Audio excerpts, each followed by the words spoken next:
bugun yoningizda birov ora ochib tursa, bunday kirsa xo'mrayapti bugun. Bitta qaysidir namozxon yo qaysidir hoji aka yo bitta palonchixon borlar. U kishimga masjid doim o'sha joy o'sha kishiniki turishi kerak. U kishim keng, mazza somorda o'tirasiz keng qilib. Bu bat somor emas aka. Bu uyimizda meni joyim boshqa, ayolimniki boshqa, bolamning joyi boshqa bo'ladi. U uyda u. Bu Baytullohda hamma xohlagan joyga o'tiradi. Faqat mana mehrobda ikkitagina joy bo'sh turishi kerak.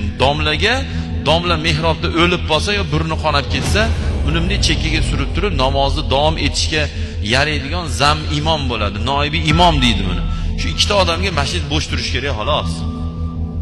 Qolgan hamma joy hammaniki. Voy shukrulloh hoji dadaniki degan joy yo'q. Men kelaman, to'ldim, o'yda o'tiraveraman tuflilarning ichida. Bu masjid shunaqa joy bu joy.